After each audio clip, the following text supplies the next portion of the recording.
아침에 출근할 때 놀라지 않으셨습니까? 저는 아침 운전하면서 너무 놀랐는데요. 불과 사흘 만에 북한이 다시 탄도미사일을 쐈다고 합니다. 며칠 전에 미사일은 방사포인지 탄도미사일인지 처음에 밝혀지지도 않았다가 나중에야 탄도미사일로 인정했지요. 근데 이번에는 아예 대놓고 탄도미사일, 그것도 2700km나 나가는 탄도미사일을 쐈다고 합니다. 그것도 일본 영해를, 일본 상공을 지나서요. 오늘 이 부분에 대해서 슬프지만 따끈따끈한 뉴스 먼저 시작을 해보도록 하겠습니다. 우리 당에서 고향시장을 꿈꾸면서 준비하고 계시는 분이 계십니다. 우리 이동환 부대변인 모셨습니다. 안녕하세요. 반갑습니다. 예. 원래 우리 이동환 부대변인님, 과거 부대변인이고 지금은 아니시죠? 예, 맞습니다.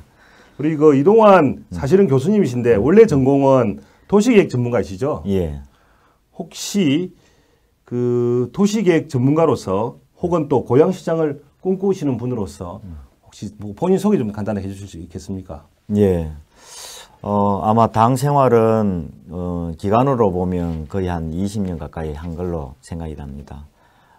그 사이에 공직에서도 좀 있었고, 그리고 이렇게 교수 생활도 하면서 최근에 선거 준비하면서 지난번에 경기도 정무실장을 맡아서 남경필 지사님하고 인연을 맺고 활동도 했습니다만, 제가 그동안 활동하는 과정에서 최근에 그 일어난 일들 때문에 당이 조금 갈라지지 않았습니까? 아, 그렇죠. 예. 예. 그래서 그 갈라진 당에 우리 남경필 지사께서는 예. 바른정당으로 가셨는데 저는 가지를 못했습니다. 아, 그렇군요. 그 좀 중요한 포인트 같은데 한 번 더 예. 질문을 드려보겠습니다.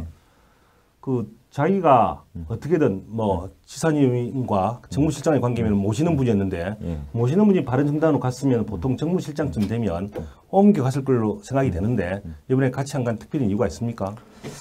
뭐 특별한 이유를 좀 대라면 나름대로 저의 소신이라고 생각합니다. 아, 좋습니다. 예. 예. 뭐 첫 번째는 당이 이렇게 어려운 시기를 겪고 있고 그동안 당과 동고동락을 해왔는데 예. 어려움이 있는 처지에 놓인 상태에서 당을 바꾸고 뛰쳐나가고 그걸 조금 외면한다는 것은 사람의 도리가 아니라는 생각과 저의 정치적인 생각하고도 맞지 않다고 생각이 들어서 현 상황에서 당을 다시 재건하는 역할을 해야 되겠다 예. 하는 생각으로 가지를 못했습니다. 혹시 바른정당의 미래, 뭐 본인은 이제 고향시장 꿈꾸고 있는데 고향시장에 출마하기 위해서라도 혹시 바른정당보다는 우리 당에 계속 남아있는 것이 낫다는 판단이 있었지 않았을까요? 없다고는 할 수 없습니다. 아, 예. 어떤 측면에서 그런가요? 그런 부분. 물론 뭐 비판받고 비난받고 조금 잘못한 일에 대한 부분을 거기에 대해서는 뭐 당연히 그런 얘기를 들어야 된다고 저는 생각을 하는데 기존에 갖고 있는 국민들의 정서와 국민들의 생각들은 잘못된 면이 있으면 그걸 나름대로 스스로 깨닫고 사죄할 줄도 알고 그리고 그걸 통해서 쇄신을 할 수 있는 그런 여건들은 전통적으로 해왔던 보수 진영에서의 역할 중에 하나라는 생각에 그 정당은 아무래도 한국당에서 그 역할을 할 수 있다고 저는 생각합니다. 예. 그래서 여기서 승부를 봐야 되지 않겠습니까? 아, 그렇죠. 우리 그 당대표께서는 그렇게 표현했습니다. 배가 침몰한다고 나간 구병정은 빨리 돌아오라. 뭐 지금 바른정당과 통합설이 알게 모르게 조금씩 이렇게 연기가 나고 있는데요. 언제 될지는 모르겠습니다. 뭐 만약에 보수의 가치에 대해서 다 동의한다면 언젠가는 합쳐지지 않을까 기대를 한번 해보겠습니다. 그럼 오늘 본론 다시 들어가 보겠습니다. 우리 그 이동환 의원 미사일에 대해 잘 알고 계십니까? 뭐 전문 분야는 아니지만은 그 국민의 한 사람으로서 다 이해할 수 있는 거 아니겠습니까? 아유, 좋습니다. 네. 아주 좋습니다. 네. 그러면 오늘 오전에 오늘 오전도 아니죠. 오늘 새벽이죠. 새벽에 북한이 또 미사일 쐈다고 하는데 네. 어떤 내용인지 좀 이야기해 주실 수 있겠습니까? 미사일에 대해서 뭐 전문 지식을 토대로 하기보다는 예. 일단 뉴스 나온 내용을 보면 예. 거의 중거리 탄도 미사일이다 할 정도로 미사일 거리가 한 2,700km를 예. 나간 걸로 되어 있습니다. 근데 다른 것보다도 지금까지 한 번도 볼 수 없었던 일본을 관통을 했습니다. 아, 그렇습니까? 예, 일본을 관통해서 태평양에 떨어지긴 했습니다만 일본도 아마 깜짝 놀랐으리라 생각합니다. 일본도 아마 놀랐을 뿐만 아니라 예. 뭐 앞으로 어떤 북한에 대해서 어떤 조치를 취할 수도 있겠군요. 아마 조치뿐만 아니라 강력한 대응을 할 거라고 저는 생각이 드는데 예. 그 대응 방법에 혹시 일본이 앞으로 나가는 뭐 국방비를 비롯해서 예.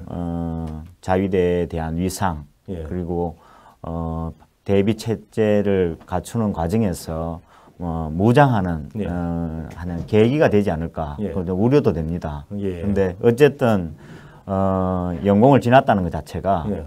일본 입장에서는 강력한 대응 조치가 아마 나타나리라고 생각이 듭니다. 그동안 일본의 반응을 보면요. 주로 영공을 지나갈 때는 자신들이 요격을 하겠다. 예. 이런 발표들이 좀 있지 않습니까? 예. 이번에 결국 요격을 못했는데 이런 건 어떻게 봐야 될까요?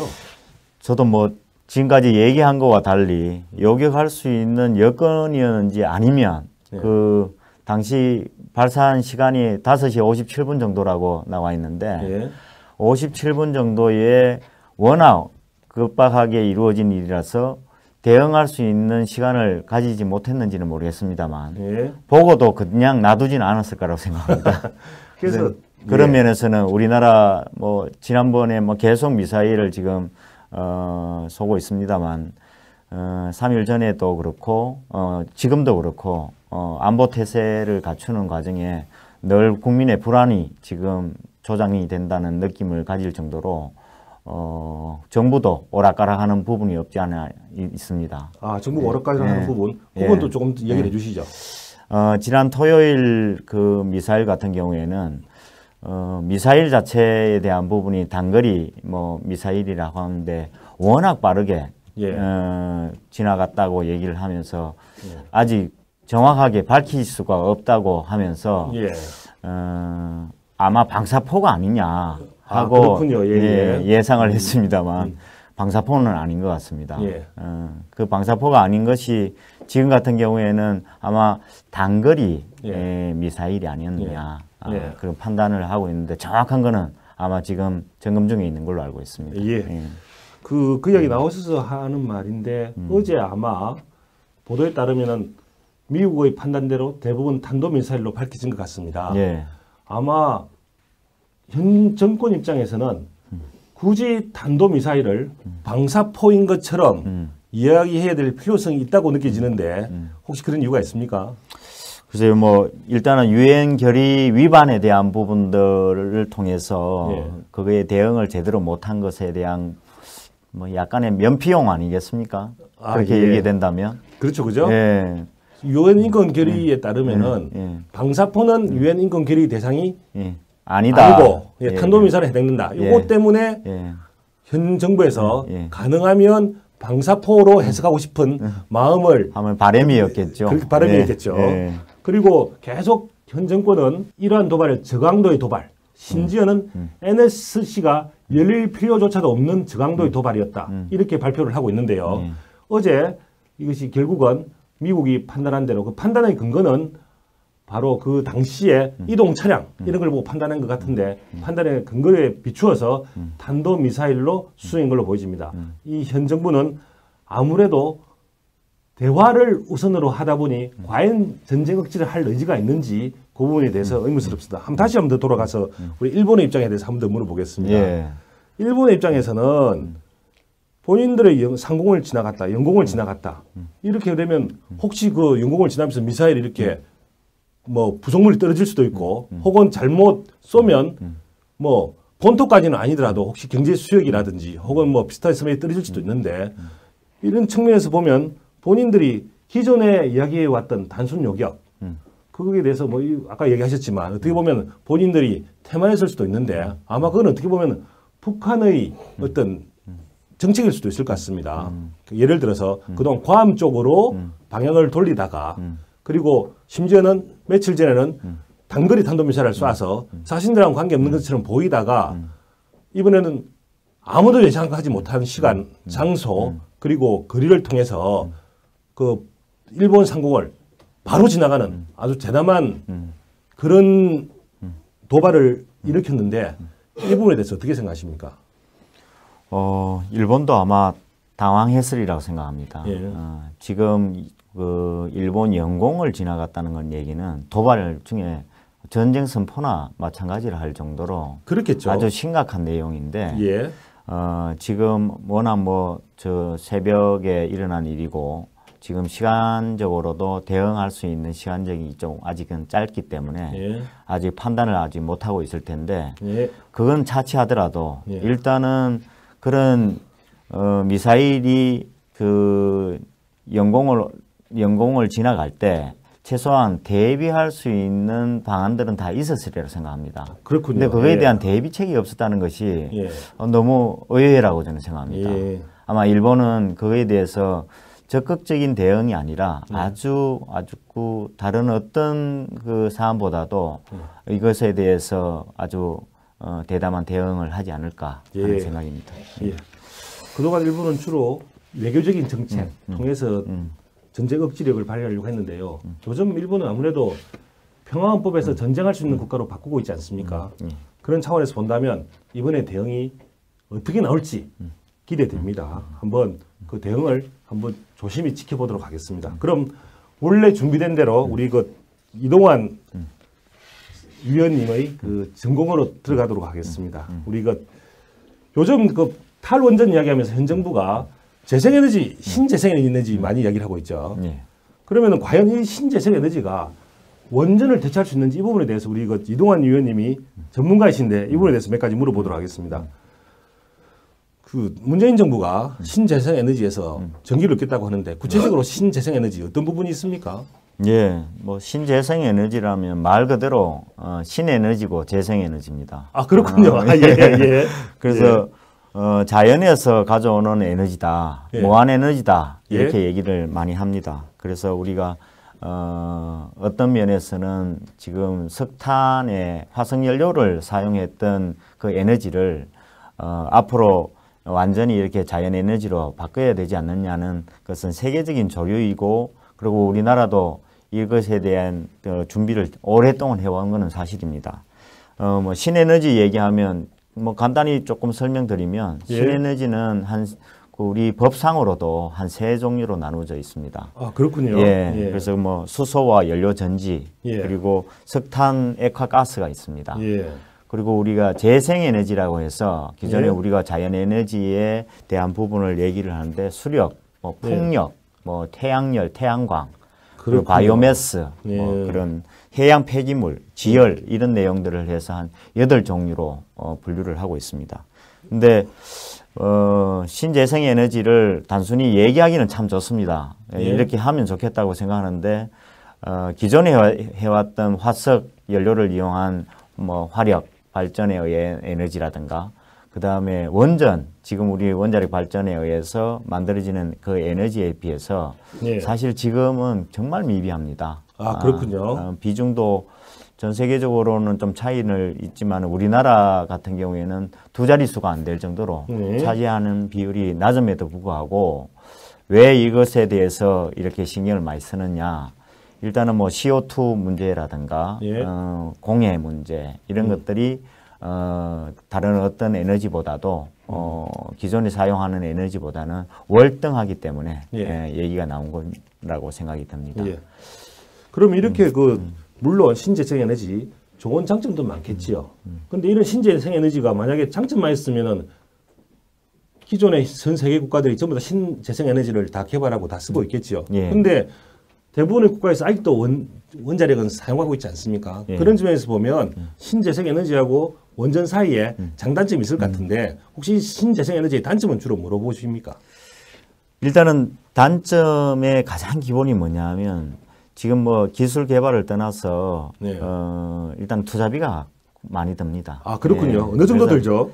우리가 보통 뭐 다른 얘기할 것 없이 데이터가 좀 이렇게 소개해드리면 쉽게 예. 이해할 수 있는데요. 예.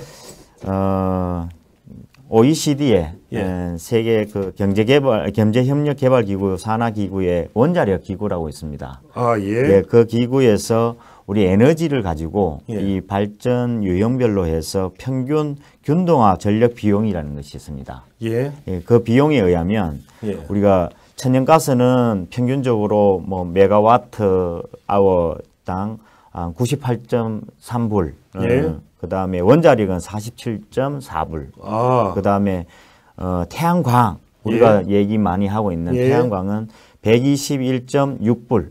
120.6불. 예. 그래서 그냥 단순한 그냥 계산이 나와 있는 내용으로 봐도 예. 태양광에 비하면 예. 거의 한 3분의 1 수준 아니냐. 예. 원전이. 예. 예, 그런 얘기가 있고요. 예. 근데 단점으로 보면 이 방사능에 예. 대한 폐기물 처리 예. 이거는 상당히 문제가 심각하다고 얘기를 많이 하고 있습니다. 예. 이것 때문에 사실 뭐 원전에 대한 피해나 원전에 대한 부분들의 이 폐기물 처리 문제 때문에 사람들이 원전을 이렇게 신재생에너지로 전환해야 되지 않느냐 하는 예. 주장들을 하고 있습니다. 예.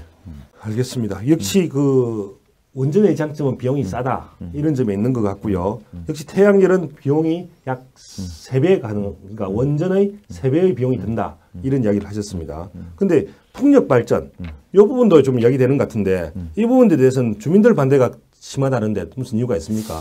최근에 풍력 발전이 이 신재생 에너지의 어떤 큰 비중을 또 차지하는 부분 중에 하나입니다. 태양광 못지않게. 퍼센테이지 같은 게 나올 수 있나요?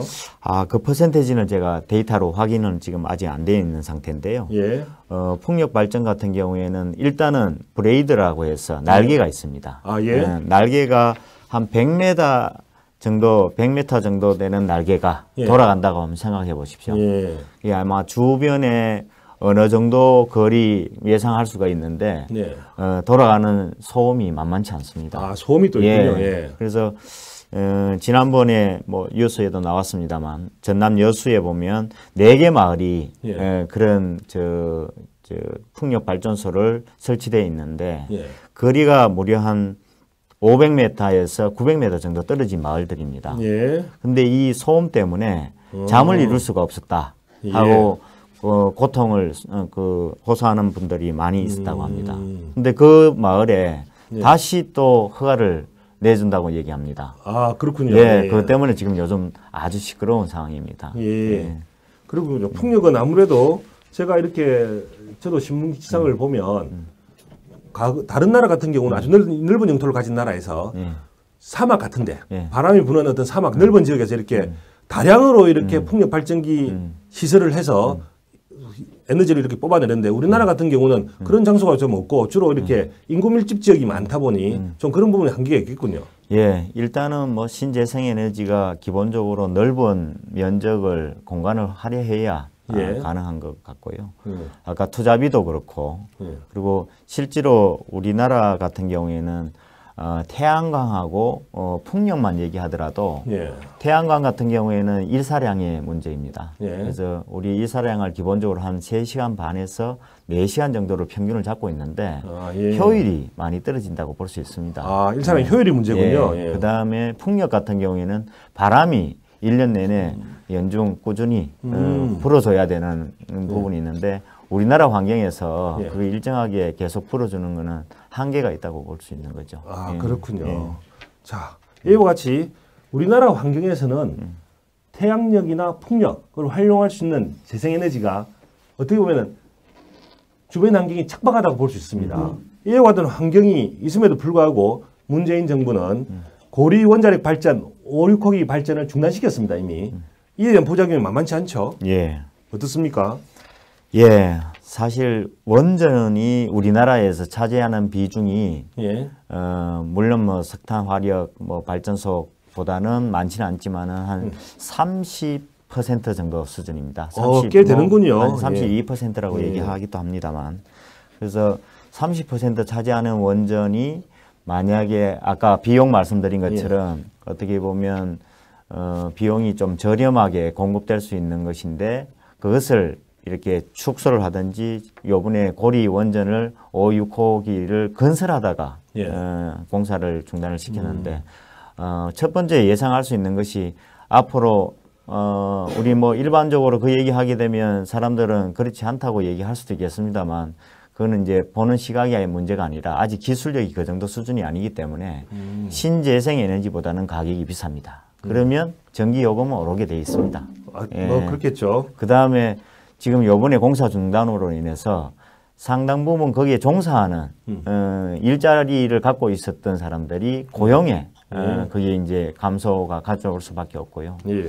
지금까지 저 569기에 투자한 투자비가 지금 아마 사업비로 보면 한 1조 6천억 정도 될 겁니다. 1조 6천억이 매몰되는 상황이 생기는데 그렇군요. 이거 철거하더라도 그 비용이 또 발생하니까 뭐 수조 원의 손실이 발생하리라고 생각이 듭니다. 예.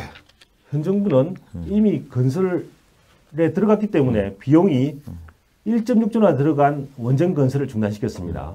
지금 옆에 패널 분께서 정확하게 말씀하셨지만 이기에 대해서 철거는 또 비용이 든다는데요. 과연 이렇게까지 할 필요가 있을지 의문스럽습니다. 학자들이 일반적으로 이야기하는데 원전에 대한 경쟁력은 대한민국이 최고라고 합니다. 이 기술을 죽여가면서까지 과연 이렇게까지 할 필요가 있는지 의문스럽습니다. 근데 아까 핵 폐기물도 이야기하셨는데 문재인 정부는 아무래도 핵 원자력 발전이 위험하다. 이런 부분이 가장 문제를 삼고 있는 것 같은데 이 부분에 대한 의견 어떻습니까? 예, 뭐 세계적으로 원전이 위험하다, 뭐 원전에 대해서 아직 기술적으로 완전하지 않다 이렇게 얘기하는 사람들은 많이 있습니다. 예. 근데 원전이 지금까지 사고에 대한 얘기를 할 때 체르노빌 원전이나 그다음에 후쿠시마 원전 얘기를 빼놓을 수가 없습니다. 근데 그 원전 자체가 당시에 원전 자체에서의 사고라기보다는 다른 외부의 영향을 받아서 약간의 이제 사고가 일어난 거고요. 그거로 통해서 결국은 그것 때문에 국민의 목소리는 일단은 원전 폐쇄가 필요하지 않느냐 하는 얘기를 하는데 제가 재밌는 얘기를 하나 드리면 마이클 셸렌버그라는 미국에서 원전에 대한 부분들을 반대하는 운동가였습니다. 아, 예. 근데 최근에 찬성론자로 바뀌었습니다. 아, 그 이유가 뭐죠? 재밌군요. 일단은 본인이 지금까지 원전에 반대해 오다가 원전이 얼마나 신뢰할 수 있는 에너지라는 것을 깨닫게 됐다고 볼 수 있는 거죠. 스스로도 그런 얘기했고 과학적으로 약간이 안정돼 있다 하는 것도 스스로 이제 증명을 했다고 얘기할 정도로 그렇군요. 원전에 대한 과다한 공포에 대한 부분들을 조금 건물시해야 된다 하고 얘기한 그 분입니다. 근데 이걸 감안하면 우리가 뭐 원전이 아주 안전합니다라고 이제 얘기할 수도 있겠지만은 또 한편으로 보면 아직은 조금 그 불안한 요소가 뭐 몇 가지 있다고 주장하는 부분처럼 폐기물에 대한 부분이나 아직 그 사고로 인해 가지고 대처하는 방안이라든가 이런 것들은 아직 뭐 최종적으로 정리된 부분이 아직 없기 때문에 그 부분은 좀 고려해야 되겠습니다만 어쨌든 탈원전 정책에 대해서 전 세계적으로 지금 다 국가별로 고민하고 있습니다. 근데 그 고민하는 내용이 탈원전을 선언하고도 제대로 그것을 실천을 끝까지 안 가는 경우가 많이 있습니다. 그중에 뭐 프랑스가 거의 뭐 대표적이라고 될 수도 있습니다. 아, 그렇군요. 프랑스가 원전은 아마 전 세계적으로 가장 많이 이용을 하는데 최근에 마크롱 대통령이 했는 얘기가 아주 시사성이 있습니다. 뭐라고 얘기했느냐면 원전은 환경 오염을 막을 수 있는 아주 소중한 에너지다. 이런 얘기를 한 적이 있습니다. 이게 아마 의미가 있는 얘기라고 생각이 듭니다. 알겠습니다. 오늘 오리코기 건설 중단 관련해서 우리 핵과 관련된 우리 전문가 우리 그 이동환 전 선거관리위원 말씀 한번 드려봤고요. 오늘 갑자기 오셔서 갑자기 오늘 발사한 북한의 미사일 이야기 게다가 깊이 있는 원전 이야기 이렇게 이야기를 잘 나눠봤습니다. 오늘 나와주셔서 감사합니다. 예, 감사합니다. 수고했습니다. 살충제 계란에 제대로 대처를 못해서 여야 의원들에게 비난받은 식품의약품안전처 유영진 처장 알고 계시죠? 이번에는 과거 막말이 논란이 되어서 화제가 되고 있습니다. 이와 관련해서 우리 항상 우리 그 적반하장에서 우리 그 최고 인기인시죠. 우리 자유한국당 강지연 미디어 팀장님 모셨습니다. 안녕하세요. 안녕하세요. 예.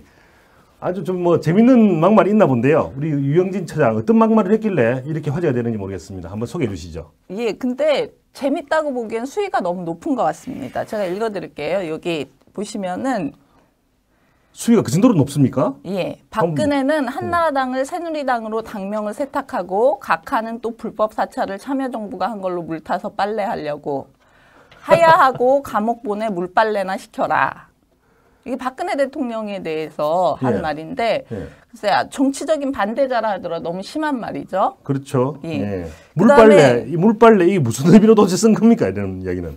그래서 여성 비하적인 의미도 조금 있는 것 같습니다. 그렇죠. 아무래도 우리 그래도 그 당시 현직 대통령이었는데 대통령을 상대로 빨래나 해라. 그것도 물빨래나 해라. 예. 좀, 남자였다면 도저히 쓸 수 없는 표현이죠. 예. 예. 듣기에 따라서는 좀 심한 비난이 되겠습니다. 예. 예. 또 계속해 보시죠. 그다음에 이게 가장 센 게 있는데요. 예. 최순실이 전속 호스트 5명 데리고 놀았다는데 박근혜 빼고 혼자만 놀았다면 참 의리 없는 년이다. 아, 그 뭐 예. 방송용으로 좀 적합하지 않은 욕설이 좀 나와서 좀 미안하긴 한데 뭐 예. 그 정도야 뭐 한번 아니 그렇게, 근데 저기 예. 그 고위 공무원이 이런 막말을 하는데 우리 예. 적반하장에서 못할 수도 있죠. 예, 우리 예. 적반하장은 고품격 방송이니까요. 아, 당연합니다. 그 저런 막말하는 사람들하고 비교하시면 안 되고 우리는 저 막말을 비판을 하고 잘못된 걸 지적해야 될 입장이기 때문에 저 그대로 따라해서는 안 될 것 같고요. 또 어떻게 다른 또 막말 또 예. 이야기하실 것도 저희 있으십니까? 홍준표 대표를 겨냥해서 한 막말도 있습니다. 예. 저는 장모님을 33년간 모시고 한 집에서 살았는데 26년간 장인을 영감탱이라 하고 집에도 못 오게 한 태류나 홍준표가 대통령을 해요? 그렇군요. 과거 막말 이야기 한 사람들 많이 있습니다. 정청래 뭐 이런 의원들부터 해서 항상 막말 논란이 많았는데요. 지금 유영진 차장의 막말을 보니 왜 어떻게 해서 식품의약품안전처 업무를 파악하지 못했는지 알 것도 같습니다. 그 기묘하게 연결은 어려울 것 같으면서도 아 이런 막말에 집중하다 보면 업무를 좀 파악하지 못할 수도 있나요? 어떻게 되나요? 어떻게 생각하시나요? 저는 막말을 한 적이 없어서 잘 모르겠어요. 아 그렇군요. 항상 예. 업무만 합니다. 아 항상 업무만 하니까 예. 그렇죠. 근데 유영진 처장이 얘기한 이 홍준표 패륜 발언에는 예. 굉장히 중요한 의미가 있습니다. 어떤 게 있죠? 그러니까 막판에 그 문용식 그 민주당 선거 캠프 관계자가 예. 부산 사람들 패륜하다라는 부산 유권자 패륜 발언을 했어요. 예, 그런 이야기 했었죠. 예. 예, 부산 유권자들의 그런 마음을 너무 상처를 주는 그런 막말이었는데 예. 이게 네이버에서 실검에 오르기 시작하니까 하룻밤 사이에 이게 홍준표 패륜으로 바뀌었습니다. 아, 그렇군요. 예, 어떻게 이게 가능할 수 있었을까요? 예.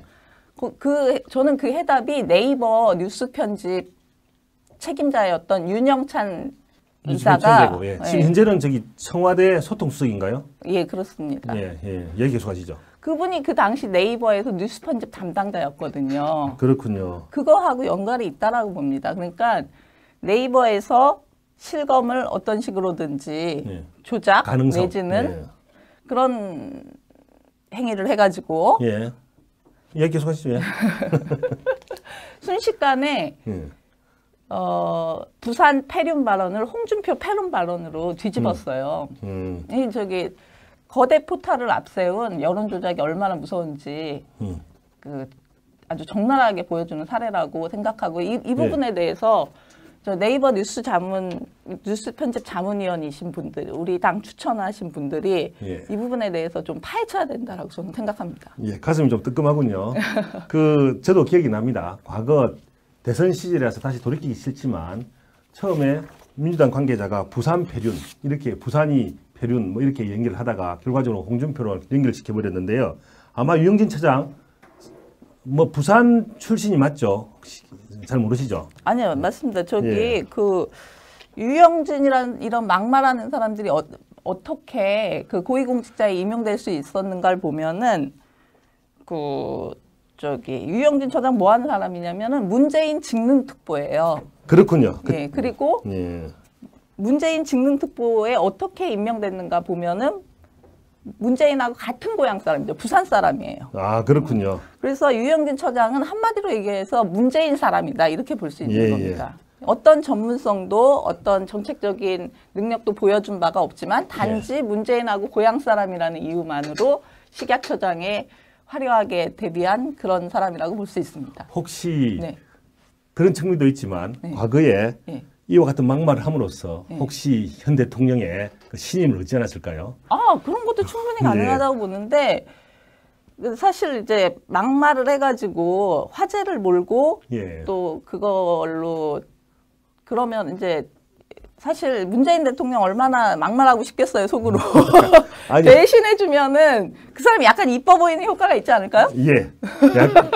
약간 오해 여지가 있는데요. 막말 때문에 대통령이 신임을 한다 이런 게 아니라 막말을 할 정도로 충성심이 있기 때문에 그러니까 그 당시 문재인 캠프의 사람으로서 문재인 캠프에 대한 문재인의 현 대통령에 대한 어떤 충성심을 보이고자 이와 같은 막말이 의도가 지나쳐서 혹시 의욕이 지나쳐서 이와 같은 막말이 나온 것 같은데 이렇게 제가 한 얘기가 그 얘기인데 그렇죠. 제가 약간 다르게 얘기했나요? 아니요, 아닙니다. 그 말 제가 설명을 좀 드리는 겁니다.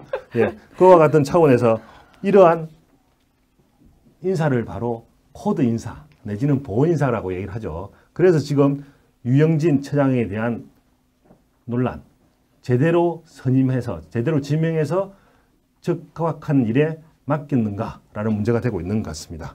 자, 그럼 이번에 다음 논란이 되는 사람이 또 있죠. 예. 예.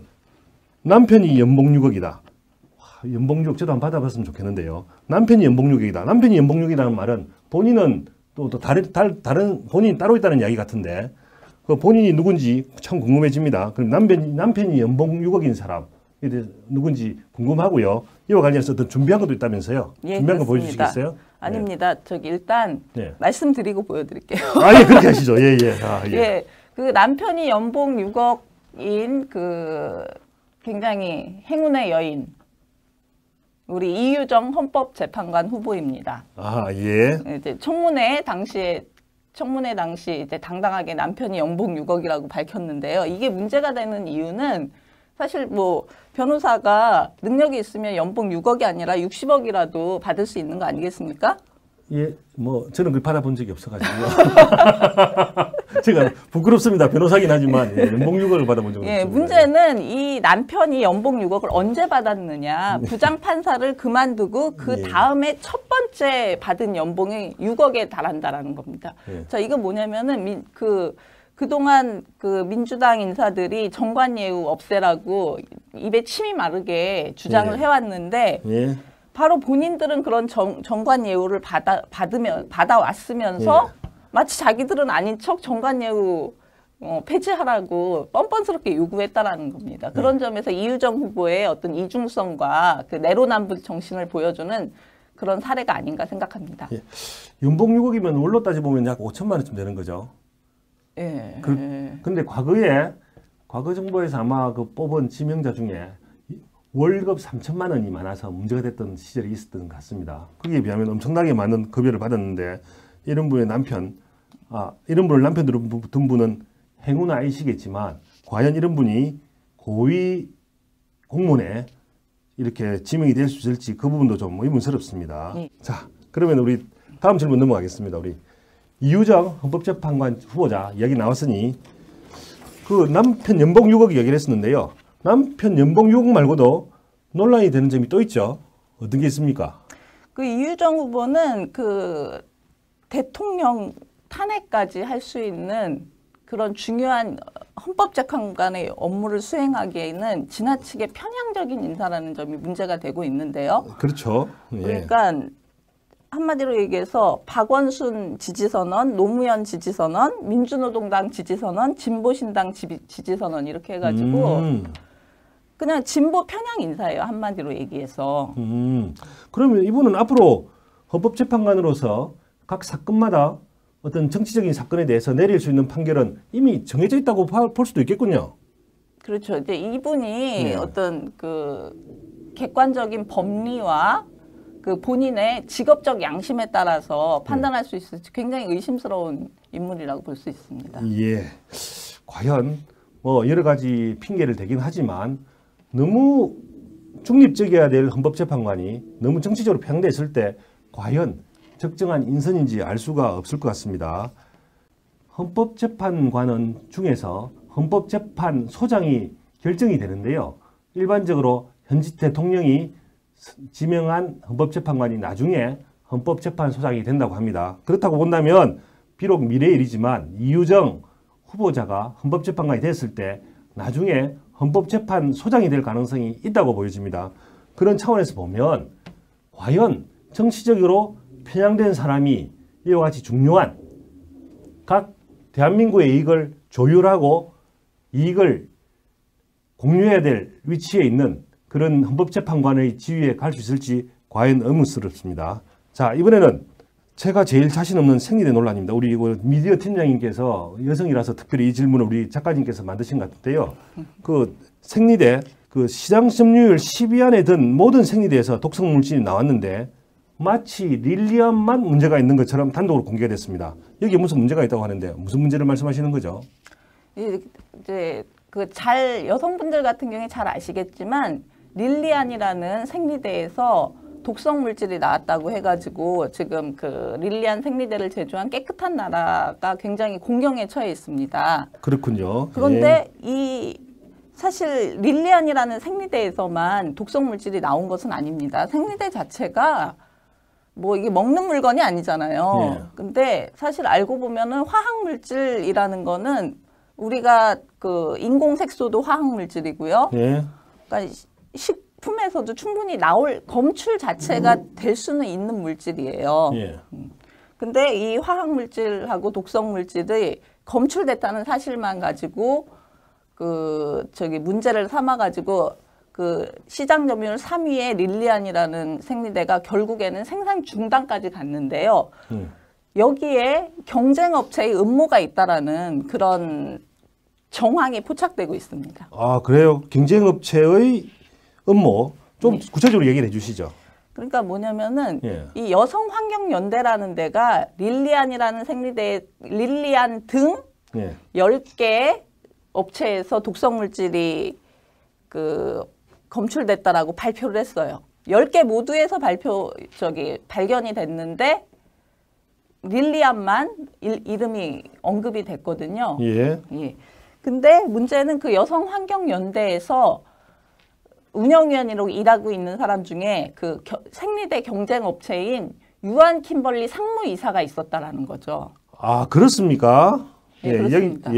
그러니까 정리를 좀 하면 이와 같이 생리대 논란을 일으킨 환경단체 임원 중에 릴리안의 경쟁업체 임원 출신이 있었다.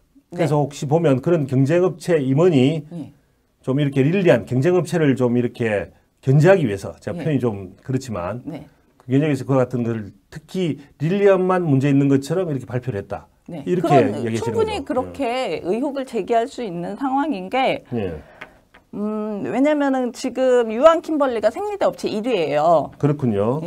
근데 아시다시피 이 외국 자본하고 합작을 해갖고 굉장히 자본력이 좋은 단체입니다. 아, 좋은 회사요. 유한 킴벌리. 좋은 회사이기 때문에 이 여성환경연대 그리고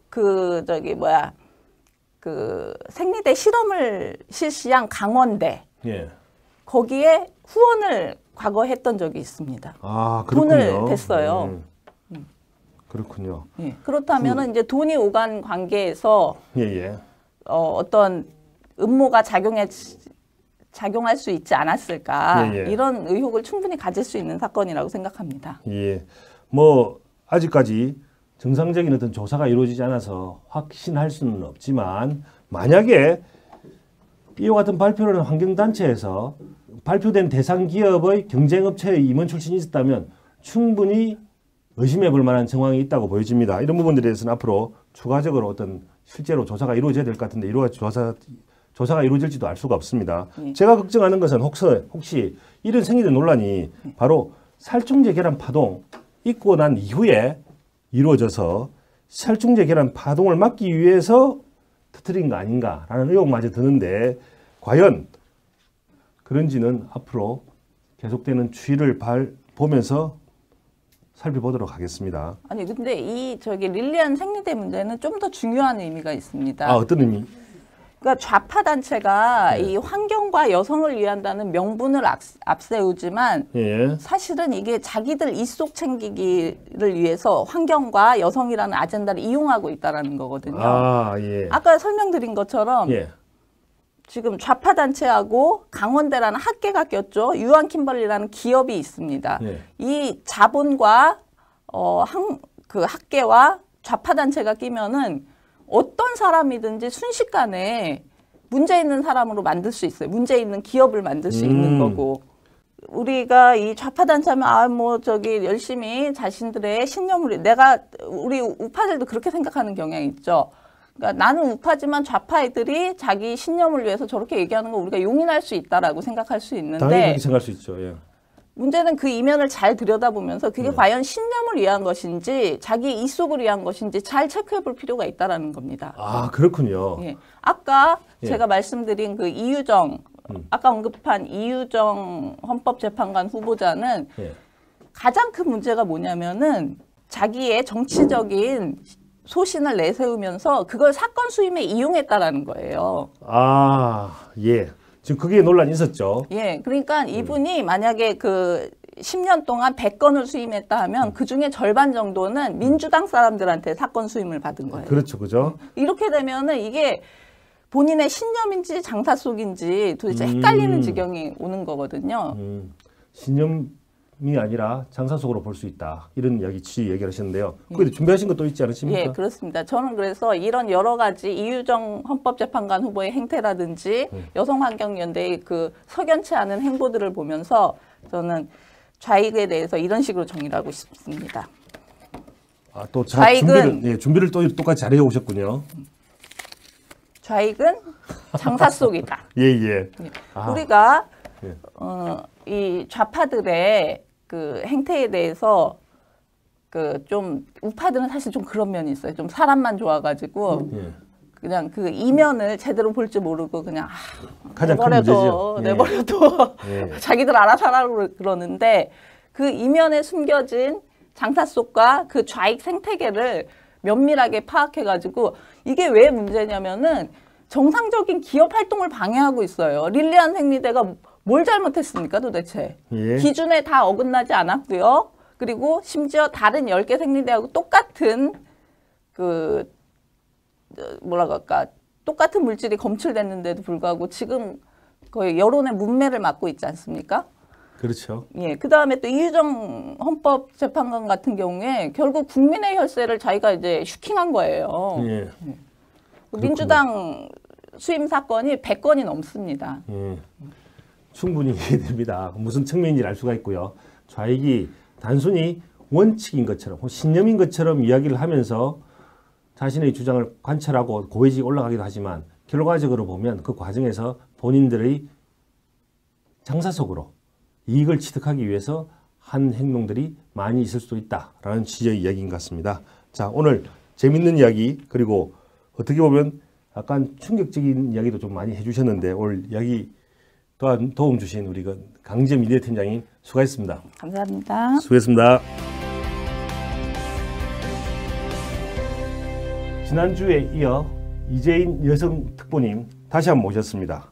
특히 지난주에는 한명숙 전 총리가 2년의 형기를 마치고 출소하면서 있었던 일이 문제가 되고 있습니다. 특히 한명숙 전 총리는 과거 여성부 장관을 지내면서 우리 여성정책특보이신 이재인 특보님께서 이렇게 하실 이야기 좀 있으실 것 같은데 일단 한명숙 관련해서 몇 가지 물어보도록 하겠습니다.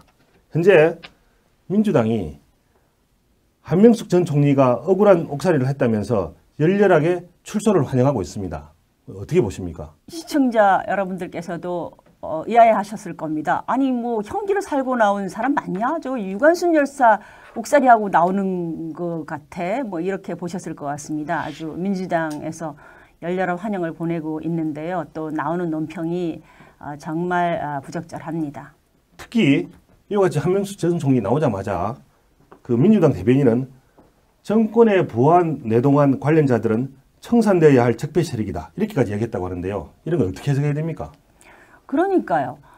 한 부총리가 나올 때 그 옥문 앞에서 20여 명의 전현직 의원들 뭐 원내대표까지 해서 도열해서 뭐 박수를 뭐 치고 환영사 한 것까지는 뭐 인지상정인가 하겠는데 뒤미쳐서 추미애 여당 대표께서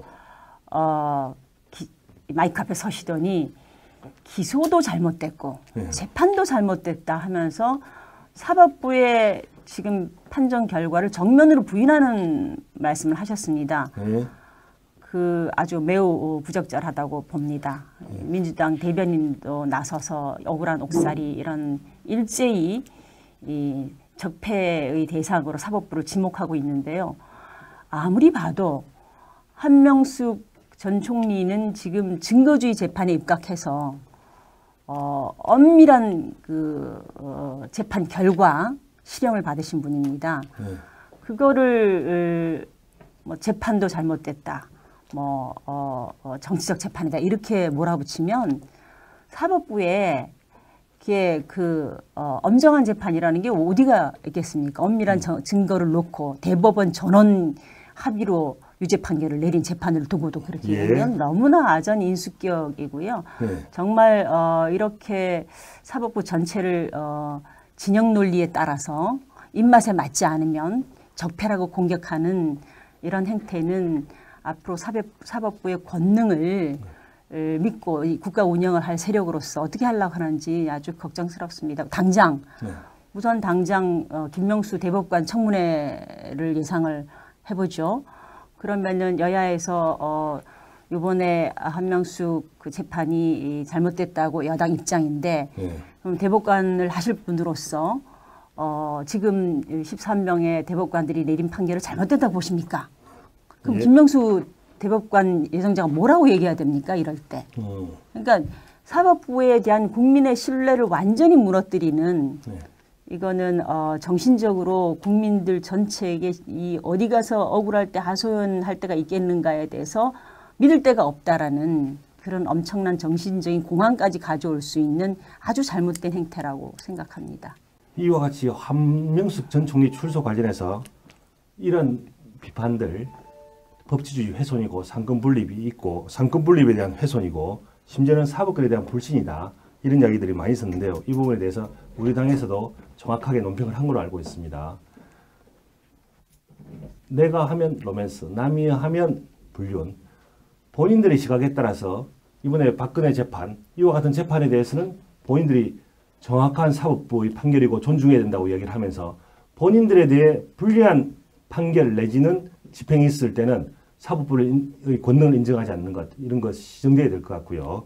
과연 이와 같이 공권력의 위험, 권위에 대해서 스스로 도전하는 이와 같은 정권에 대해서 앞으로 국민들이 어떻게 평가할지 의문스럽다고 봐야 되겠습니다. 한명숙 총리에 대한 이야기는 그만하시고 다음 우리 조그만간 정기국회가 열리잖아요. 이 부분에 대해서 이제 앞으로 우리가 관전해야 될 여러 가지 포인트가 있을 것 같은데 우리 특히 여성 정책특보로서 어떤 부분에 대해서 유념해서 봐야 될지 한번 이야기해 주실 수 있겠습니까? 온 국민들이 여러 가지 지금 복지 확대 정책을 보면서 일견 반기면서도 걱정이 많으십니다. 이게 재정 감당이 되는 부분인지 그리고 장기 지속적으로 가능한 부분인지 마찬가지로 우리 야당에서도 이 옥석을 가려야 됩니다. 지금 문재인 정부가 국정 과제로 지지율이 따끈따끈할 때 밀어붙이자 지금 이렇게 해가지고 시행 충분히 검토되지 않은 채 이제 트랙에 올려놓고 있단 말입니다. 요번에 한마디로 정기국회 때는 우리가 룰라 정부의 실패를 반복하지 않도록 아주 엄한 눈으로 감시를 해야 된다 이렇게 생각합니다. 조금 전에 우리 과거 브라질 정부에서 아주 인기 있었던 그러나 퇴임 이후에 아마 정치적으로 커다란 위기에 직면했었던 우리 룰라 대통령 이야기를 하셨는데 우리 문재인 정부 정책 보면 우리 룰라 대통령 생각나시나 본데 어떤 공통점이 있습니까? 예, 맞습니다. 그 네이밍은 이제 우리는 소득주도 성장이라고 그러고 룰라 정부 정권 때는 분배주도 성장 이렇게 표현했던 것 같은데요. 내용이, 그렇군요. 내용이 대동소이합니다. 공무원 늘려가지고 일자리 창출했고요. 그 다음에 최저임금 인상 5년 동안 지속적으로 해서 이 국민들에게 이 노동자들의 임금을 올려준다. 전체 국민들의 소득을 올려준다 이런 기조를 썼고요. 그러면서 시민사회 단체라든지 노동계의 열렬한 엄호 하에서 이걸 추진을 했습니다. 그리고 복지를 대폭 확대하는 걸로. 예. 요컨대 각 가정에 이 돌아가는 몫이 많도록 예. 그렇게 정책 스탠스를 취하고 대대적인 복지 이 확대를 통해서 예. 룰라 정부가 한 8년 재임을 했던데 이게 이제 유사하다는 겁니다. 정책 목표나 예. 정책 수단이 예. 혹시 조금 전에 뭐 중간에 제가 끌어서 죄송한데 아닙니다. 예, 혹시 중간 그 얘기하신 그 각 가구에 그 돈을 지급했다라는 네. 게 있는데 그게 혹시 이름이 볼사 파밀리아 정책 좀 이름이 제목이 어렵습니다. 대표적인 맞습니까? 정책이죠. 대표적인 정책인가요? 정책. 각 가구에 이제 현금 지원을 하는 정책이고 예. 현금이 월 소득이 약 42,700원 미만 가구에 소득의 절반 이상을 지급하는 파격적인 정책이었다고 하는데 맞습니까? 맞습니다. 이런 정책이 아직도 브라질에서 쓰여지고 있습니까? 브라질이 이제 얘기가 길어지는데 브라질 8년 동안 아주 승승장구 잘 나갔습니다. 사실. 아 그렇군요. 예, 예. 이게 좌파의 퍼주기 정부가 예. 시대만 잘 만나면 예. 문제 없는 것처럼 가요. 아 저도 기억이 납니다. 이게 예. 이 돛담배 바람이 불면 뭐 예. 대서양도 건넙니다. 근데 당시가 중국이 막 제조업을 시작하면서 예. 전 세계적으로 원자재 특수를 누렸습니다. 아 원자재 특수. 아 예. 브라질은 원자재 수출 국가입니다. 예. 그래서 이 땅 뭐에서 나는 거 팔아가지고 그 원자재 특수 시절에 예. 이제 경기 호황을 누린 거죠. 예. 근데 이제 그게 거품이 꺼지면서 예. 세계 경기가 이제 중국도 뭐 제조업 차릴 만큼 차리고 나니까 예. 더 이상 이제 원자재 수입이 계속될 수가 없죠. 예. 그럼 이제 브라질 같은 나라가 이제 이 재정 적자며 뭐 경기 위축으로 엄청난 불황을 경험을 하게 됩니다. 예. 룰라 정부가 끝나고 그다음 후임 대통령 호세프 대통령 때. 예. 그래서 호세프 대통령은 탄핵됐어요. 예. 임기를 못 마치고. 아 그렇게 됐군요. 네, 탄핵되는데 뭘로 탄핵되는지 아세요? 아 제가 잘 모르겠습니다만. 예. 재정적자 분식회계로 탄핵이 됐어요. 아 재정자 부식이요. 네. 그거 마치. 그러니까 돈이 안 되잖아요. 예. 이게 어마어마하게 이걸 늘려놓고 나니까 예. 이 재정 감당이 안 되잖아요. 전 세계 가장 유명한 채권이 브라질 채권입니다. 지금 예. 채권을 발행해서 예. 연명을 하는데 그러면 이제 해외에서 이게 믿을만하냐 이렇게 될 거 아닙니까? 예. 그 일개 국가도 아니고 일개 기업도 아니고 그렇군요. 국가가 예. 재정적자를 분식회계라는 장부를 그렇군요. 그래서 그 제명으로 이 사람이 탄핵이 됐어요. 예, 예. 그래서 지금 중도 오빠 테메르 대통령인가 예. 하는데 문이 들어서 가지고 그동안에 했던 모든 퍼주기 정책을 끌어담고 있어요. 아 그렇군요. 대표적인 9개 프로그램 8개 줄이고 뭐 공무원도 연 5천 명씩 줄이고 뭐 또 그 임금 있잖아요. 강요들 임금도 깎고 정부 부처도 줄이고 예. 다시 주워 담는. 근데 예. 아주 고통을 겪고 있습니다 지금. 예, 그 부분 이야기를 조금 더 하시죠. 네. 어떻게 보면 뭐 공무원 정원 월급 더 주고 최저임금 이렇게 올려주고 하는 정책들은 현 정권의 정책과 대단히 유사합니다. 똑같습니다. 그리고 그렇다면 그의 미래에 대해서는 우리가 불안해하는 그 미래가 어떻게 보면 브라질에서 이미 나온 건지도 모르겠습니다. 그렇습니다. 조금 전에 얘기하신 국가가 분식회계. 보통은 기업만 분식회계 하는데 국가가 분식회계했다? 상상하기 어려운 이야기인데요. 네. 그 원인도 기업과 비슷합니다. 재정 적자. 네. 재정 적자로 말하면 기업으로 말하면 바로 기업 회계 적자 나오고 네. 그걸 말씀하시는 거 아니겠습니까? 그렇죠. 그 돈을 더 끌어들이려니까 네. 지금 괜찮다라고 보여줘야 되니까 이게 네. 장부상으로. 예. 보통 기업하고 똑같군요. 기업에서 이제 분식회계해서 예. 뭐 출자를 더 받는다든지 외국 돈을 더 빌린다든지 이 목적으로 지금 국가가 분식회계를 했다 이런 이야기시군요. 그렇죠. 예. 정상 국가가 아닌 거죠 한마디로. 예. 그런 사태에 간다는 거죠. 지금 계속 그 지속 가능성에 대한 면밀한 계산 없이 그냥 갖다 얹히면, 그러니까 표현하면 이런 거죠. 이사를 가려 그러면 우리가 또 3톤 트럭, 5톤 트럭, 10톤 트럭 이렇게 이 규모에 맞춰서 트럭을 예약하지 않습니까? 예. 근데 이게 짐을 싣다 보면은 이게 좀 약간 넘쳐요. 예. 그러면 이제 불필요한 건 버리고 가야 되잖아요. 예. 근데 이제 그걸 뭐 다 주워 담으려고 하면은 예. 이제 이게 가다가 빵꾸가 나는 수가 있고, 예. 그런 상황인 거죠. 지금 뭐 이때까지 이야기를 하셨지만 조금 더 구체적으로 이와 같이 그 룰라 대통령 때 시행했던 정책들이 잘못된 근본적인 원인들 좀 다시 한번 정리 한번 해주실 수 있겠습니까? 근본적으로 예. 복지를 확대하는데 이 트럭이 감당할 수 있는, 엔진이 감당할 수 있는 하중이라는 게 있지 않습니까? 예. 그래서 그게 넘어버리는 거죠. 예. 넘어버리면 문제 해결 방법은 그런 식으로 분식회계도 나올 수 있고 예. 국가 파산도 가능한 거죠. 예. 이런 이제 있고 그 다음에 이제 근원적으로 공무원 증원 같은 거는 일자리 정책으로 역대 계속 실패한 사례들이 축적이 돼 있는 더 이상 실험해볼 필요가 없는 겁니다. 그러니까 공무원 증원은 뭐냐 하면 이 트럭이 이렇게 짐을 싣고 갈라 그럴 때 요긴한 것들을 실어야 되지 않습니까? 예. 그런데 불필요한 이렇게 내장을 이미 딱 장착해 버리는 거예요. 그러면 실을 수 있는 짐이 별로 없어요. 국민들을 위해서 서비스로 가야 될 돈, 현금으로 가야 될 돈을 못 싣는 거죠. 예. 그냥 공무원들 한번 채용하면 60세까지 철밥통이죠. 연금 다 줘야 되죠.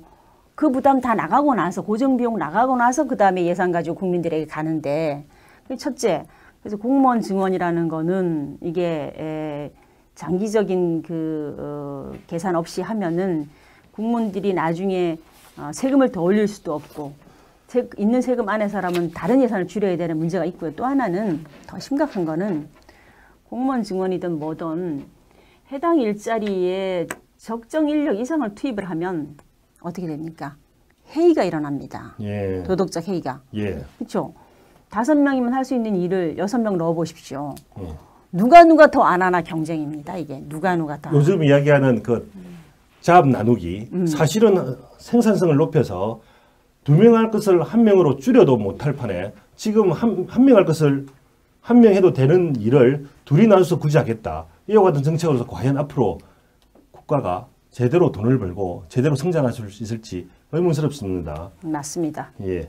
지금 오늘 이재인 우리 정일성 정책특보께서 계속 얘기를 하는 이유는 우리나라가 아마 브라질과 유사한 정책을 시행하면 앞으로 브라질과 같은 꼴이 나지 않을까 걱정하시는 것 같은데 그 미래의 일이기 때문에 진짜 바랍니다. 문재인 정부가 잘 이끌어서 훌륭하게 이끌어서 브라질 꼴 나지 않고 국민에게 이익이 되는 국민의 소득을 높일 수 있는 국민의 일자리를 더 많이 갖게 할 수 있는 그런 정책이 과연 될 수 있을지 진짜 성공되기를 바라지만 많은 분들이 걱정하고 있는 것 같습니다. 오늘 좋은 얘기 감사합니다. 예. 이재인 예선석 특보님 수고하셨습니다. 네, 감사합니다. 네. 오늘 북한이 발사한 미사일 그리고 며칠 전 발사한 발사체가 방사포인지 탄도미사일인지 논란을 보면서 국민의 한 사람으로서 저는 항상 가슴이 철렁철렁합니다. 여러 가지 장소에서 시간에서 그리고 그 궤도에서 전혀 알 수 없는 곳에서 북한이 미사일을 쏘아대고 있습니다. 그리고 거기에 대해서 사후적으로 NSC만 열면 된다는 식으로 대처하고 있습니다. 이 과정에서 현 정부가 국민의 안전을 책임져야 될 현 정부가 과연 무엇을 사전에 국민에게 알려주고 사후에 조치를 해서 국민의 마음을 안전하게 했는지 편하게 만들어줬는지 과연 의심스럽습니다.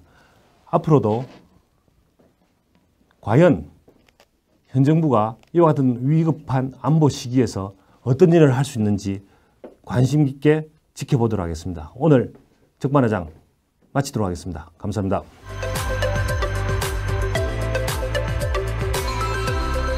면 그걸 나름대로 스스로 깨닫고 사죄할 줄도 알고 그리고 그걸 통해서 쇄신을 할 수 있는 그런 여건들은 전통적으로 해왔던 보수 진영에서의 역할 중에 하나라는 생각에 그 정당은 아무래도 한국당에서 그 역할을 할 수 있다고 저는 생각합니다. 예. 그래서 여기서 승부를 봐야 되지 않겠습니까? 아, 그렇죠.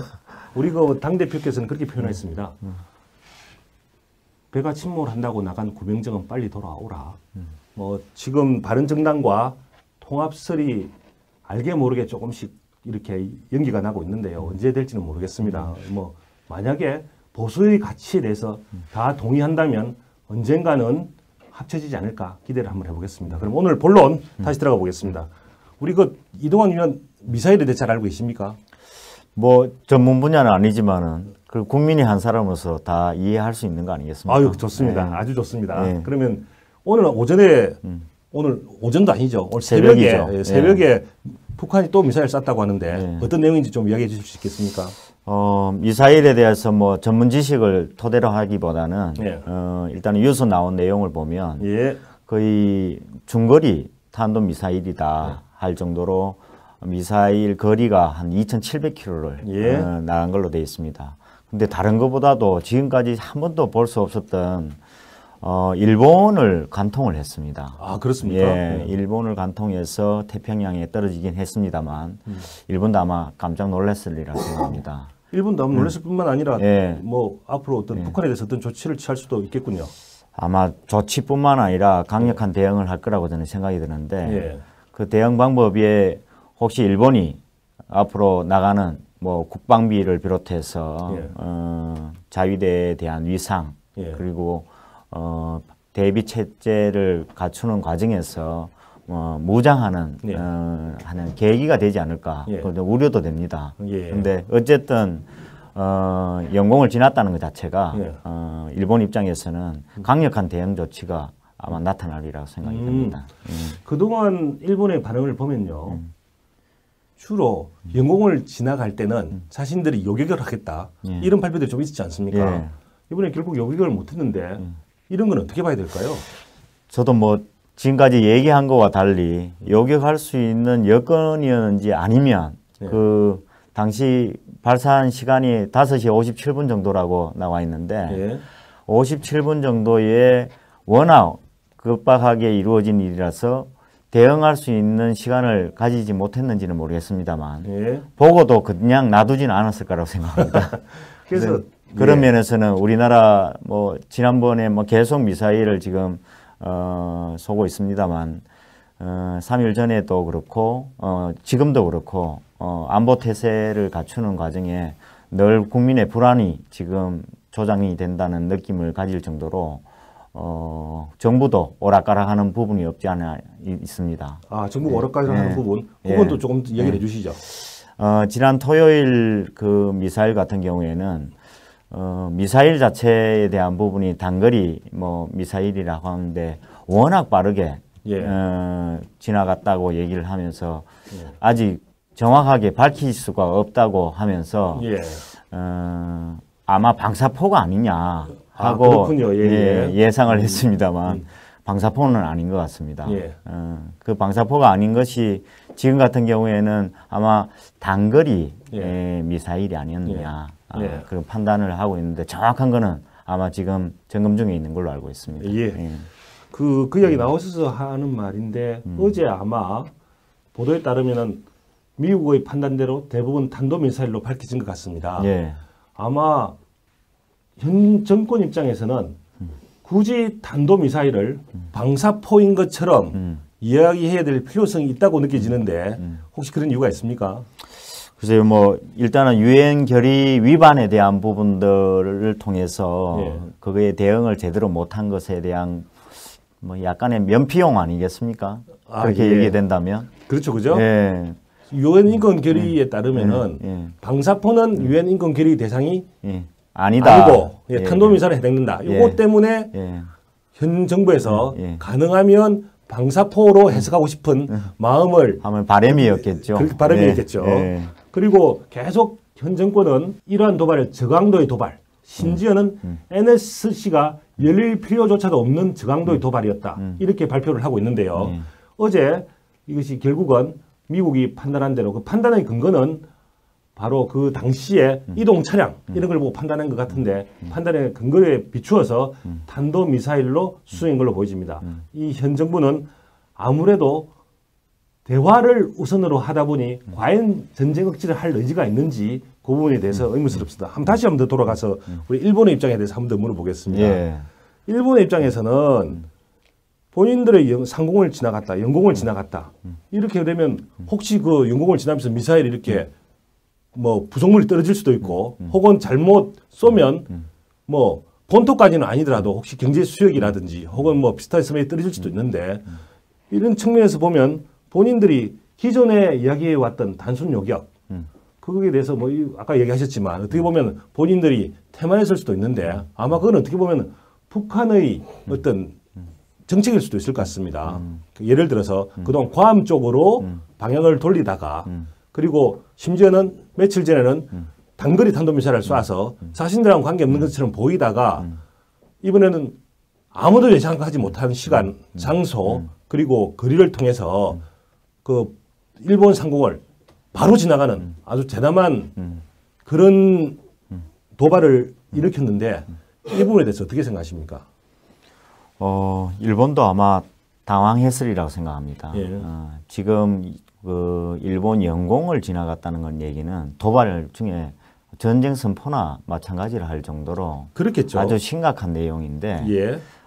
지금 워낙 뭐 저 새벽에 일어난 일이고 지금 시간적으로도 대응할 수 있는 시간적이 좀 아직은 짧기 때문에 예. 아직 판단을 아직 못하고 있을 텐데 예. 그건 차치하더라도 예. 일단은 그런 미사일이 그 영공을 지나갈 때 최소한 대비할 수 있는 방안들은 다 있었으리라고 생각합니다. 그렇군요. 근데 그거에 예. 대한 대비책이 없었다는 것이 예. 너무 의외라고 저는 생각합니다. 예. 아마 일본은 그거에 대해서 적극적인 대응이 아니라 아주 다른 어떤 그 사안보다도 이것에 대해서 아주 대담한 대응을 하지 않을까 하는 예. 생각입니다. 예. 그동안 일본은 주로 외교적인 정책 통해서 전쟁 억지력을 발휘하려고 했는데요. 요즘 일본은 아무래도 평화헌법에서 전쟁할 수 있는 국가로 바꾸고 있지 않습니까? 그런 차원에서 본다면 이번에 대응이 어떻게 나올지 기대됩니다. 한번 그 대응을 한번 조심히 지켜보도록 하겠습니다. 그럼 원래 준비된 대로 우리 그 이동환 위원님의 그 전공으로 들어가도록 하겠습니다. 우리 그 요즘 그 탈원전 이야기하면서 현 정부가 재생에너지, 신재생에너지 많이 이야기를 하고 있죠. 예. 그러면 과연 이 신재생에너지가 원전을 대체할 수 있는지 이 부분에 대해서 우리 그 이동환 위원님이 전문가이신데 이 부분에 대해서 몇 가지 물어보도록 하겠습니다. 그 문재인 정부가 신재생에너지에서 전기를 얻겠다고 하는데 구체적으로 신재생에너지 어떤 부분이 있습니까? 예, 뭐 신재생에너지라면 말 그대로 신에너지고 재생에너지입니다. 아 그렇군요. 아, 예, 예. 그래서 자연에서 가져오는 에너지다, 예. 무한에너지다 이렇게 예. 얘기를 많이 합니다. 그래서 우리가 어떤 면에서는 지금 석탄의 화석연료를 사용했던 그 에너지를 앞으로 완전히 이렇게 자연에너지로 바꿔야 되지 않느냐는 것은 세계적인 조류이고 그리고 우리나라도 이것에 대한 준비를 오랫동안 해온 것은 사실입니다. 뭐 신에너지 얘기하면 뭐 간단히 조금 설명드리면 예. 신에너지는 우리 법상으로도 한 세 종류로 나누어져 있습니다. 아 그렇군요. 예, 예. 그래서 뭐 수소와 연료 전지 예. 그리고 석탄 액화가스가 있습니다. 예. 그리고 우리가 재생에너지라고 해서 기존에 예. 우리가 자연에너지에 대한 부분을 얘기를 하는데 수력, 뭐 풍력, 뭐 태양열, 태양광, 그리고 그렇군요. 바이오매스, 예. 뭐 그런 해양 폐기물, 지열 이런 내용들을 해서 한 8종류로 분류를 하고 있습니다. 근데 신재생에너지를 단순히 얘기하기는 참 좋습니다. 예. 이렇게 하면 좋겠다고 생각하는데 기존에 해왔던 화석 연료를 이용한 뭐 화력 발전에 의해 에너지라든가 그 다음에 원전, 지금 우리 원자력 발전에 의해서 만들어지는 그 에너지에 비해서 예. 사실 지금은 정말 미비합니다. 아, 그렇군요. 비중도 전 세계적으로는 좀 차이는 있지만 우리나라 같은 경우에는 두 자릿수가 안 될 정도로 차지하는 비율이 낮음에도 불구하고 왜 이것에 대해서 이렇게 신경을 많이 쓰느냐. 일단은 뭐 CO2 문제라든가 예. 공해 문제 이런 것들이 다른 어떤 에너지보다도 기존에 사용하는 에너지보다는 월등하기 때문에 얘기가 나온 거라고 생각이 듭니다. 예. 그럼 이렇게 물론 신재생에너지 좋은 장점도 많겠지요. 근데 이런 신재생에너지가 만약에 장점만 있으면은 기존의 전 세계 국가들이 전부 다 신재생에너지를 다 개발하고 다 쓰고 있겠지요. 예. 근데 대부분의 국가에서 아직도 원자력은 사용하고 있지 않습니까? 예. 그런 점에서 보면 신재생에너지하고 원전 사이에 장단점이 있을 것 같은데 혹시 신재생에너지의 단점은 주로 뭐로 보십니까? 일단은 단점의 가장 기본이 뭐냐면 지금 뭐 기술 개발을 떠나서 네. 일단 투자비가 많이 듭니다. 아 그렇군요. 예. 어느 정도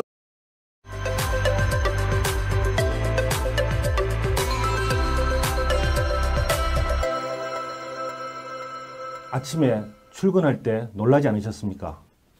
저는 아침 출근 운전하면서 너무 놀랐는데요. 불과 사흘 만에 북한이 다시 탄도미사일을 쐈다고 합니다. 며칠 전에 미사일은 방사포인지 탄도미사일인지 처음에 밝혀지지도 않았다가 나중에야 탄도미사일로 인정했죠. 근데 이번에는 아예 대놓고 탄도미사일, 그것도 2700km나 나가는 탄도미사일을 쐈다고 합니다. 그것도 일본 영해를, 일본 상공을 지나서요. 오늘 이 부분에 대해서 슬프지만 따끈따끈한 뉴스 먼저 시작을 해보도록 하겠습니다. 우리 당에서 고향시장을 꿈꾸면서 준비하고 계시는 분이 계십니다. 우리 이동환 부대변인 모셨습니다. 안녕하세요. 반갑습니다. 예. 예. 원래 우리 이동환 부대변인님, 과거 부대변인이고 지금은 아니시죠? 예, 예. 맞습니다. 우리 그 이동환 사실은 교수님이신데 원래 전공은 도시계획 전문가이시죠? 예. 혹시 그 도시계획 전문가로서 혹은 또 고향시장을 꿈꾸시는 분으로서 혹시 뭐 본인 소개 좀 간단하게 해주실 수 있겠습니까? 예. 아마 당 생활은 기간으로 보면 거의 한 20년 가까이 한 걸로 생각이 납니다. 그 사이에 공직에서도 좀 있었고, 그리고 이렇게 교수 생활도 하면서 최근에 선거 준비하면서 지난번에 경기도 정무실장을 맡아서 남경필 지사님하고 인연을 맺고 활동도 했습니다만, 제가 그동안 활동하는 과정에서 최근에 그 일어난 일들 때문에 당이 조금 갈라지지 않았습니까? 아, 그렇죠. 예. 예. 그래서 그 갈라진 당에 우리 남경필 지사께서는 예. 바른정당으로 가셨는데 저는 가지를 못했습니다. 아, 그렇군요. 그 좀 중요한 포인트 같은데 한 번 더 네. 질문을 드려보겠습니다. 그 자기가 어떻게든 뭐 지사님과 정무실장의 관계면 모시는 분이었는데 예. 모시는 분이 바른정당으로 갔으면 보통 정무실장쯤 되면 옮겨갔을 걸로 생각이 되는데 이번에 같이 안 간 특별한 이유가 있습니까? 뭐 특별한 이유를 좀 대라면 나름대로 저의 소신이라고 생각합니다. 아, 좋습니다. 예. 뭐 첫 번째는 당이 이렇게 어려운 시기를 겪고 있고 그동안 당과 동고동락을 해왔는데 예. 어려움이 있는 처지에 놓인 상태에서 당을 바꾸고 뛰쳐나가고 그걸 조금 외면한다는 것은 사람의 도리가 아니라는 생각과 저의 정치적인 생각하고도 맞지 않다고 생각이 들어서 현 상황에서 당을 다시 재건하는 역할을 해야 되겠다 예. 하는 생각으로 가지를 못했습니다. 혹시 바른정당의 미래, 뭐 본인은 이제 고향시장 꿈꾸고 있는데 고향시장에 출마하기 위해서라도 혹시 바른정당보다는 우리 당에 계속 남아 있는 것이 낫다는 판단이 있었지 않았을까요? 없다고는 할 수 없습니다. 아, 예. 어떤 측면에서 그런가요? 그런 부분. 물론 뭐 비판받고 비난받고 조금 잘못한 일에 대한 부분을 거기에 대해서는 뭐 당연히 그런 얘기를 들어야 된다고 저는 생각을 하는데 기존에 갖고 있는 국민들의 정서와 국민들의 생각들은 잘못된 면이 있으면 들죠. 우리가 보통 뭐 다른 얘기할 것 없이 데이터가 좀 이렇게 소개해드리면 쉽게 예. 이해할 수 있는데요. 예. OECD의 예. 세계 그 경제협력개발기구 산하기구의 원자력 기구라고 있습니다. 아, 예. 예, 그 기구에서 우리 에너지를 가지고 예. 이 발전 유형별로 해서 평균 균등화 전력 비용이라는 것이 있습니다. 예. 예, 그 비용에 의하면 예. 우리가 천연가스는 평균적으로 뭐 메가와트 아워당 98.3불, 예. 그 다음에 원자력은 47.4불, 아. 그 다음에 태양광 우리가 얘기 많이 하고 있는 예. 태양광은 121.6불. 120.6불. 예. 그래서 그냥 단순한 그냥 계산이 나와 있는 내용으로 봐도 예. 태양광에 비하면 예. 거의 한 3분의 1 수준 아니냐. 예. 원전이. 예. 그런 얘기가 있고요. 예. 근데 단점으로 보면 이 방사능에 예. 대한 폐기물 처리 예. 이거는 상당히 문제가 심각하다고 얘기를 많이 하고 있습니다. 예. 이것 때문에 사실 뭐 원전에 대한 피해나 원전에 대한 부분들의 이 폐기물 처리 문제 때문에 사람들이 원전을 이렇게 신재생에너지로 전환해야 되지 않느냐 하는 예. 주장들을 하고 있습니다. 예. 알겠습니다. 역시 그 원전의 장점은 비용이 싸다 이런 점에 있는 것 같고요. 역시 태양열은 비용이 약 3배 가능, 그러니까 원전의 3배의 비용이 든다 이런 이야기를 하셨습니다. 근데 풍력 발전 이 부분도 좀 이야기되는 것 같은데 이 부분에 대해서는 주민들 반대가 심하다는데 무슨 이유가 있습니까? 최근에 풍력 발전이 이 신재생 에너지의 어떤 큰 비중을 또 차지하는 부분 중에 하나입니다. 태양광 못지않게. 퍼센테이지 같은 게 나올 수 있나요? 그 퍼센테이지는 제가 데이터로 확인은 지금 아직 안 되어 있는 상태인데요. 예.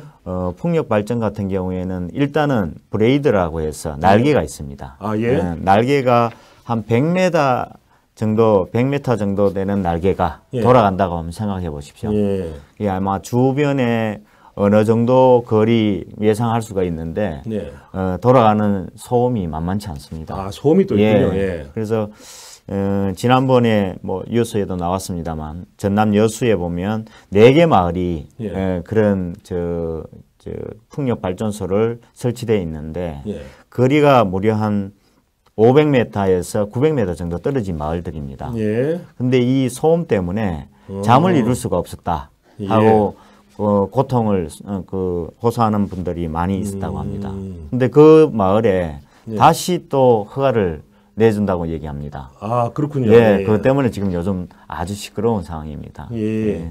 그리고 풍력은 아무래도 제가 이렇게 저도 신문 기사를 보면 다른 나라 같은 경우는 아주 넓은 영토를 가진 나라에서 사막 같은데 바람이 부는 어떤 사막 넓은 지역에서 이렇게 다량으로 이렇게 풍력 발전기 시설을 해서 에너지를 이렇게 뽑아내는데 우리나라 같은 경우는 그런 장소가 좀 없고 주로 이렇게 인구 밀집 지역이 많다 보니 좀 그런 부분에 한계가 있겠군요. 일단은 뭐 신재생 에너지가 기본적으로 넓은 면적을 공간을 할애해야 가능한 것 같고요.